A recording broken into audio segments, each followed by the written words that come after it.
Hello everyone, easy nursing classes में आपका स्वागत है। और आज हम डिस्कस करेंगे प्रेशर अल्सर के बारे में। प्रेशर अल्सर क्या होता है, ठीक है, क्या क्या इसके रिस्क फैक्टर होते हैं, पैथोफिजियोलॉजी क्या होती है, क्या क्या स्टेजेस होती है प्रेशर अल्सर की, मैनेजमेंट क्या होती है, पेशेंट की क्या नर्सिंग केयर हम पेशेंट को देंगे, तो ये सारा डिस्कस करेंगे हम आज की क्लास में। तो सबसे पहले जो प्रेशर अल्सर होता है, it is also called bed सोर।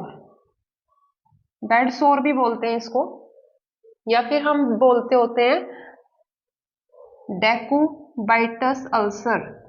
डेकुबाइटस अल्सर भी इसको बोला जाता है।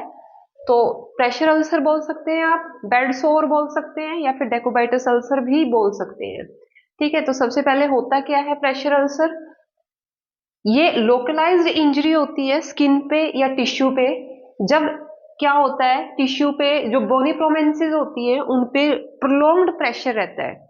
जो बोनी प्रोमिनेंट पार्ट है हमारी बॉडी के, उन पे अगर कंटिन्यू प्रेशर रहता है तो उसकी वजह से जो स्किन है और जो अंडरलाइंग टिश्यू है वहां पे इंजरी हो जाती है उनकी, और that cause the pressure ulcer. ठीक है, जैसे बेड रिडन पेशेंट होते हैं जो लंबे टाइम तक जो होते हैं वो बेड पे रहते हैं, मूवमेंट नहीं कर सकते, तो उनके जो बोनी प्रोमिनेंसेस होते हैं बॉडी के, वो कंटिन्यू जो होता है उन पे प्रेशर पड़ता है, और वहां पे जो स्किन होती है और जो टिश्यू होते हैं वो डैमेज होना स्टार्ट हो जाते हैं और वहां पे अल्सरेशन हो जाती है। ठीक है, तो उसको हम बोलते होते हैं प्रेशर अल्सर। तो सबसे पहले हम इसके बारे में डिस्कस करेंगे कि रिस्क फैक्टर कौन कौन से होते हैं जो प्रेशर अल्सर कॉज करते हैं। तो सबसे पहले इसमें आता है फ्रिक्शन। जब दो सरफेस आपस में टच करते हैं तो उनकी वजह से जो होता है फ्रिक्शन होता है दो सरफेसेस के बीच में। तो जब बोनी प्रोमिनेंसेस होते हैं वो टच करते हैं नीचे सरफेस पे, तो वहां पे फ्रिक्शन होता है, और जो फ्रिक्शन होता है उसकी वजह से क्या होता है, टीयर होता है। ठीक है, शियर शियर फोर्स जो होती है, कंटिन्यू जो फोर्स पड़ रही है बॉडी पार्ट्स के ऊपर, वो टिश्यूज के ऊपर जो कंटिन्यू अप्लाई हो रही है, that cause damage of the tissue. तो शियर क्या होता है, जो फोर्स कंटिन्यू अप्लाई हो रही है टिश्यू के ऊपर, जो फोर्स लग रही है अपोजिट डायरेक्शन में, तो वो क्या कॉज करती है, damage of the tissue, that is called shear. Impaired sensory perception. अगर किसी पर्सन का सेंसरी परसेप्शन इम्पेयर हो रखा है, सेंसेस जो होती है वो प्रॉपर काम नहीं कर रही है, जैसे पेशेंट हियर नहीं कर सकता, विजन नहीं है, पेशेंट को टच का नहीं पता, पेशेंट को सेंसेशन फील नहीं हो रही है, तो उसका सारे सेंसरी अगर परसेप्शन इम्पेयर हो रखे हैं, तो वहां पे भी जो प्रेशर अल्सर है उसका होने का रिस्क है वो इंक्रीज हो जाता है। Altered level of consciousness. Unconscious patient है, बेड रिडन है, तो वहां पे भी क्या होएगा, बोनी प्रोमिनेंसेस के ऊपर प्रेशर पड़ेगा और that cause the ulcer. Faecal और यूरिनरी इनकॉन्टिनेंस हो रखी है, यानी कि पेशेंट को यूरिन पास हो रहा है, पेशेंट का कंट्रोल नहीं है ब्लैडर के ऊपर, और जो फीकस मैटर है वो भी ऐसे ही कंटिन्यू पास हो रहा है, स्फिंक्टर्स पे कंट्रोल नहीं है। तो जो यूरिन है और जो फीकल मैटर है, तो वो क्या कॉज करेगा, क्योंकि वेट वेट हो जाएगा, वहां पे मॉइस्चर आ जाएगा, और मॉइस्चर की वजह से क्या होगा, दैट कॉज द अल्सर। उसके बाद है माल न्यूट्रिशन। अगर पेशेंट है वो प्रॉपर न्यूट्रिशन नहीं ले रहा है, तो वहां पे प्रेशर अल्सर बनने का रिस्क जो होता है वो पेशेंट में इंक्रीज हो जाता है। डिहाइड्रेशन है, प्रॉपर पेशेंट को हम हाइड्रेशन नहीं दे रहे हैं, तो डिहाइड्रेशन की वजह से भी स्किन जो होगी वो ड्राई हो जाएगी और वहां से टीयर हो जाएगा। एक्सेसिव बॉडी हीट है, अगर पेशेंट को टेम्परेचर है, हीट ज्यादा निकल रही है, तो वहां पे भी जो टिश्यू होते हैं और जो स्किन होती है हीट की वजह से डैमेज हो जाती है। एडवांस एज, जैसे जैसे एज बढ़ती है तो जो स्किन होती है उसकी इलास्टिसिटी जो होती है वो लूज हो जाती है, और उसका जो टीयर है होने का रिस्क है वो इंक्रीज हो जाता है। तो एडवांस एज में भी प्रेशर अल्सर होने का रिस्क जो होता है वो बढ़ जाता है। जैसे क्रोनिक मेडिकल कंडीशन होती है कुछ, उनमें भी जो होता है पेशेंट को रिस्क होता है प्रेशर अल्सर होने का, जैसे कि डायबिटिक मेलाइटिस का पेशेंट है। तो जो डायबिटिक पेशेंट होते हैं, आपको पता होगा कि उनमें जो हीलिंग होती है वो जल्दी नहीं होती, हीलिंग में टाइम लगता है, वुंड हीलिंग में। तो ऐसे पेशेंट्स में भी जो होता है वो प्रेशर अल्सर होने का रिस्क ज्यादा होता है, और जो अल्सर एक बार हो जाता है पेशेंट के अंदर, तो वहां पे जो होता है हील होने में उसको बहुत टाइम लग जाता है। ठीक है, तो ये सारे रिस्क फैक्टर्स हैं जो कि प्रेशर अल्सर के रिस्क को इंक्रीज कर देते हैं। फिर हमारी आती है कॉमन साइट्स, कि कौन कौन सी साइट है या कौन कौन सी हमारी बोनी प्रोमिनेंसेस है जहां पे प्रेशर अल्सर बनने का रिस्क है वो सबसे ज्यादा होता है। ठीक है, बोनी प्रोमिनेंसेस हमारी क्या होगी, एल्बो, ये यहाँ पे बोनी प्रोमिनेंसेस है, अगर पेशेंट लेटा हुआ है तो यहाँ पे प्रेशर पड़ता है, तो एल्बो पे हो सकता है। और कहाँ पे हो सकता है, इनर नी, जो नी के अंदर वाला पार्ट है वो भी कंटिन्यू जो होता है वो बेड के टच में रहता है, तो वहां पे हो सकता है। बैक ऑफ द हेड, ये यहाँ पे भी हमारा बोनी प्रोमिनेंसेस है हेड के पीछे, तो यहाँ पे हो सकता है। फिर क्या टच में आएंगे बेड के, हमारे दोनों शोल्डर है वो कंटिन्यू जो होते हैं टच में आते हैं, प्रेशर पड़ता है उनके ऊपर, तो शोल्डर के ऊपर हो सकता है दोनों साइड में।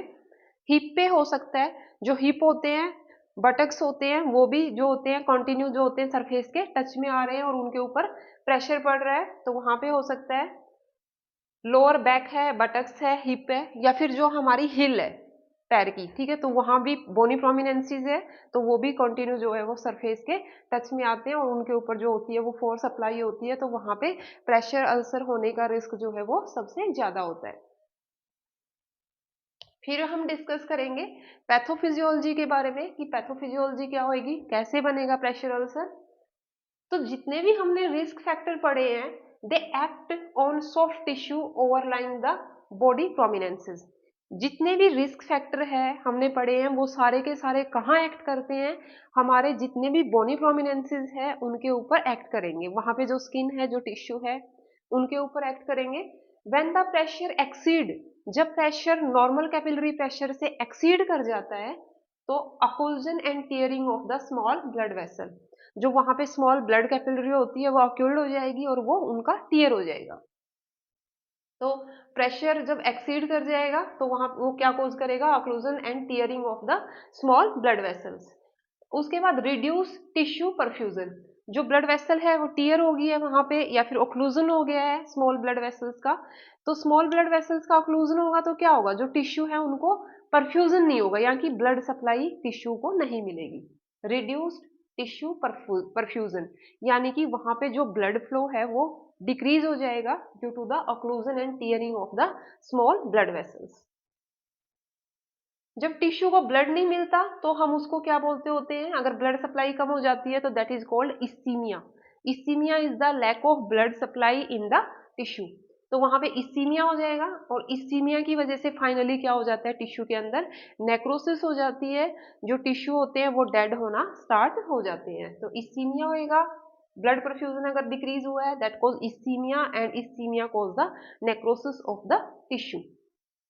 और जब इस्कीमिया होएगा, जो टिश्यू है वो डेड होना शुरू हो गए, तो वहां पे अल्सरेशन होनी शुरू हो जाती है, वुंड बन जाता है, और दैट इज कॉल्ड प्रेशर सोर या फिर प्रेशर अल्सर हम उसको बोलते होते हैं। ठीक है, तो ये पैथोफिजियोलॉजी है, बड़ा इजी वे में फ्लो डायग्राम जो होता है वो बना सकते हो आप पैथोफिजियोलॉजी का, तो आई थिंक आपको ये क्लियरली समझ में आ गई होगी। ठीक है, उसके बाद हम डिस्कस करते हैं stages of pressure ulcer, that is very very important कि स्टेजेस कौन कौन सी होती है प्रेशर अल्सर की, तो वो हम डिस्कस करेंगे।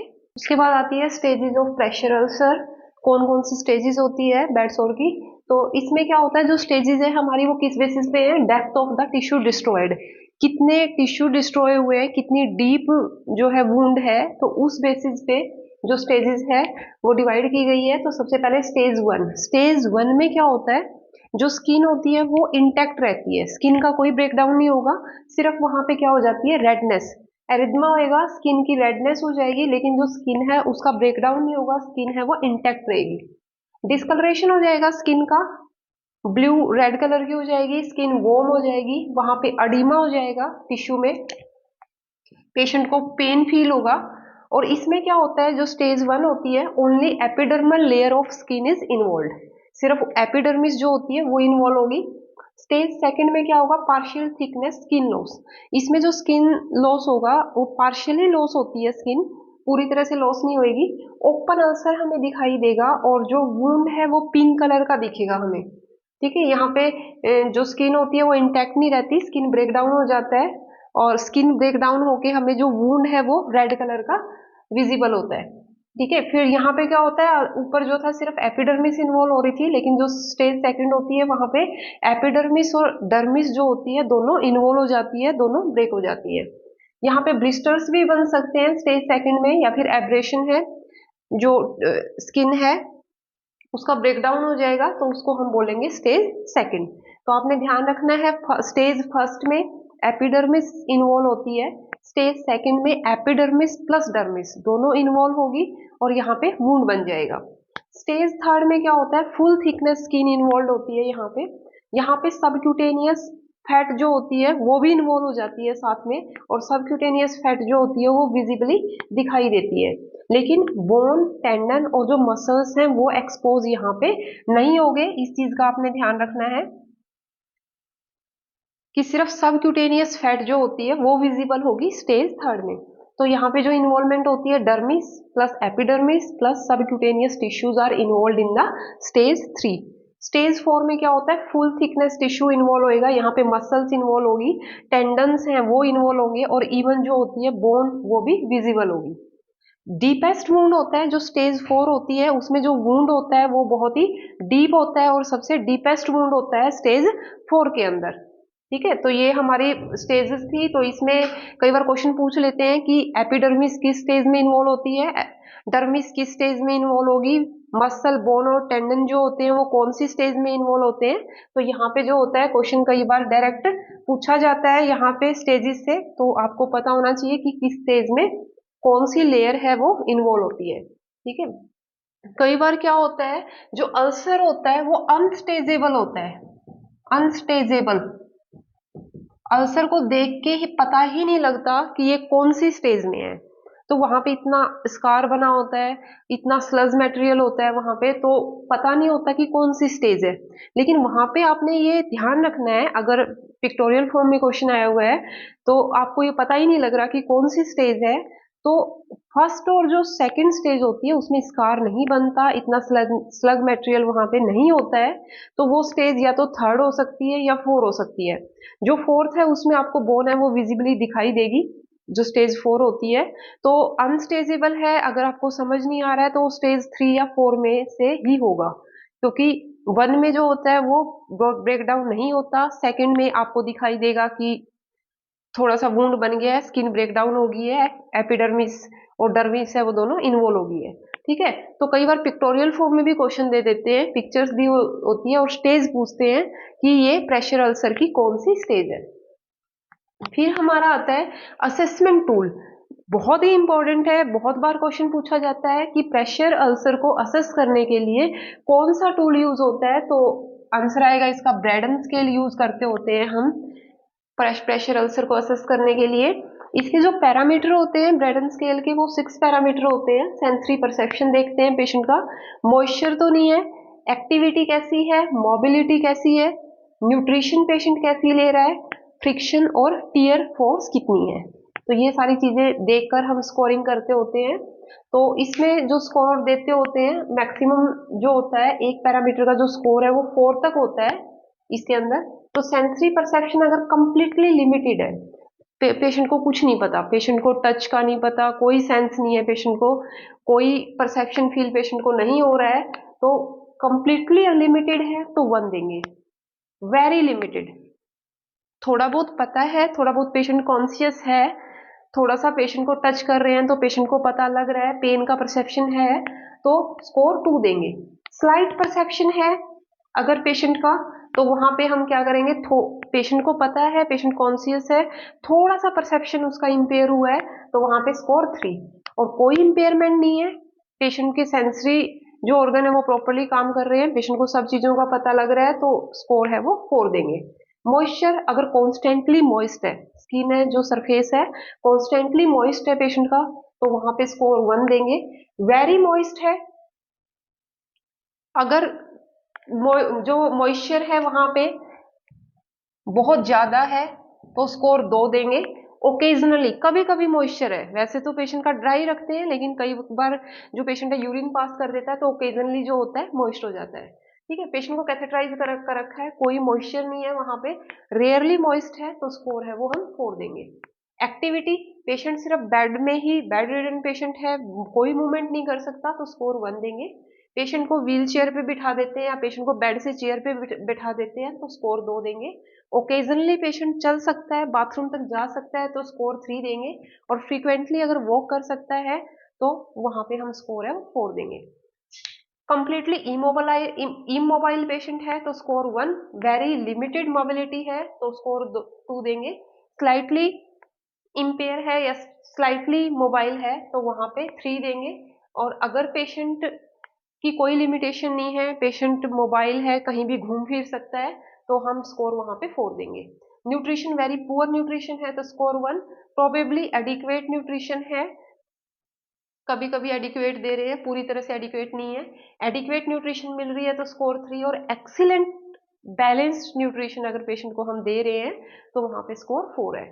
फ्रिक्शन और शियर देखते हैं, स्कोर 1 देंगे अगर फ्रिक्शन और शियर की प्रॉब्लम है और बहुत ज्यादा है, हमने कोई एयर कुशंस यूज नहीं कर रखे हैं, कोई वाटर मैट्रेस यूज नहीं कर रखा है, तो इसका मतलब फ्रिक्शन और शियर जो है वो ज्यादा है तो स्कोर 1 देंगे। ठीक है, हमने जो है एयर कुशंस यूज कर रखे हैं बोनी प्रोमिनेंसेस के ऊपर, वाटर मैट्रेस भी हम यूज कर रहे हैं, तो वहां पे पोटेंशियल प्रॉब्लम है। ठीक है, हमने उसको कम करने की कोशिश की है तो वहां पे जो स्कोर है वो 2 होगा।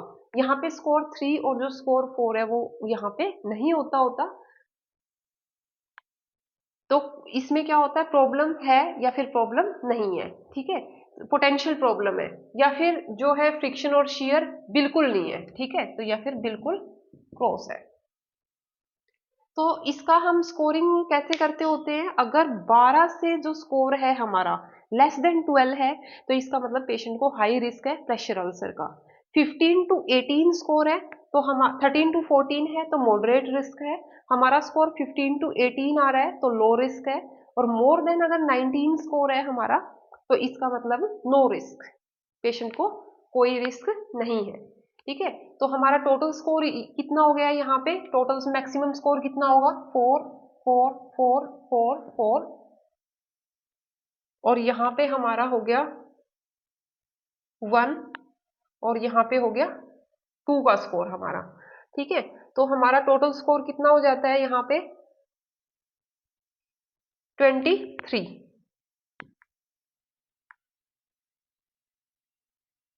तो हमारा 23 का स्कोर आ रहा है यहाँ पे। ठीक है, तो ये हम ग्रेडिंग देते होते हैं कि पेशेंट को रिस्क है या नहीं है। तो जो ब्रैडन स्केल है, सिर्फ क्वेश्चन यही पूछा जाता है कि प्रेशर अल्सर को असेस करने के लिए कौन सा टूल हम यूज करते हैं, तो that is the Braden scale. इसके अलावा आपने इसके पैरामीटर याद रखने हैं कि ब्रैडन स्केल के जो पैरामीटर है वो कौन कौन से होते हैं, sensory perception, moisture, activity, mobility देखते हैं, nutrition and the friction and tear. बाद आता है हमारा प्रिवेंशन ऑफ प्रेशर अल्सर। तो कैसे प्रिवेंट करेंगे, तो प्रिवेंशन ऑफ प्रेशर अल्सर में क्या है हमारा, असेसमेंट ऑफ रिस्क फैक्टर्स। जो रिस्क फैक्टर है उनको असेस करेंगे, कौन कौन से रिस्क फैक्टर हैं जो हमने डिस्कस कर लिए हैं ब्रैडन स्केल में भी हमने डिस्कस किए हैं। तो ब्रैडन स्केल का यूज करके हम असेसमेंट करेंगे पहले रिस्क फैक्टर्स की। पोजीशन चेंज, फ्रीक्वेंटली जो है वो पोजीशन चेंज करेंगे, और जो पोजीशन चेंज करेंगे that is two hourly. Question बहुत बार आता है कि पेशेंट को प्रेशर अल्सर है तो पेशेंट की to prevent the pressure ulcer change the position two hourly. उसके बाद है लाइफस्टाइल चेंजेस में क्या करेंगे, स्मोकिंग अगर पेशेंट कर रहा है तो क्विट करने के लिए बोलेंगे, पेशेंट को डेली एक्सरसाइज करने के लिए बोलेंगे। इसके अलावा हम एयर मैट्रेस यूज कर सकते हैं, वाटर मैट्रेस यूज कर सकते हैं, कुशन जो पैड्स होते हैं, एयर पैड्स जो होते हैं वो यूज कर सकते हैं पेशेंट के, ताकि जो बोनी प्रोमिनेंसीज है उनके ऊपर प्रेशर ना पड़े। पेशेंट को डाइट अच्छी देंगे, न्यूट्रिशन पेशेंट को अच्छी देंगे, बैलेंस डाइट देंगे, और साथ में पेशेंट को क्या करेंगे, हाइड्रेट करके रखेंगे, पेशेंट को लिक्विड ज्यादा देंगे। उसके बाद ट्रीटमेंट में क्या करेंगे, अगर वुंड ज्यादा हो रखा है तो सर्जिकली उसको रिपेयर करेंगे, टिश्यू फ्लैप लगा देंगे, कहीं से फ्लैप लेके टिश्यू का वहां पे लगा देंगे, प्लास्टिक सर्जरी कर सकते हैं। प्रॉपर क्लीनिंग करेंगे वुंड की, ड्रेसिंग करेंगे, साथ में इनकॉन्टिनेंस को कंट्रोल करेंगे, अगर इनकॉन्टिनेंस हो रखी है यूरिन की तो पेशेंट को कैथेटराइज कर देंगे।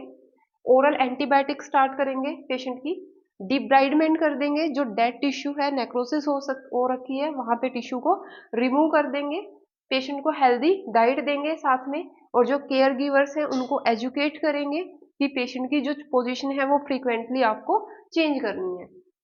तो that is all about the prevention and treatment of the pressure ulcer. ठीक है। तो जो बेड रिडन पेशेंट होते हैं उनमें प्रेशर अल्सर बनने का जो रिस्क होता है सबसे ज़्यादा होता है। तो अगर कोई बेड रिडन पेशेंट है तो उसका हमें रिस्क फैक्टर्स को असेस करके हमें बेड अल्सर है, जो प्रेशर अल्सर है, उनको प्रिवेंट करना है। ठीक है। तो that is very important in clinical practice also. ठीक है। आई थिंक आपको क्लियर हो गया होगा प्रेशर अल्सर के बारे में। तो कई बार एक क्वेश्चन जो होता है वो इससे कॉम्पिटिटिव एग्जाम में पूछा जाता है। ठीक है। Thank you so much. तो चैनल को लाइक कीजिए, सब्सक्राइब कीजिए ताकि हम आपसे जुड़े रहें, नोटिफिकेशन आपके पास आती रहे। Thank you so much.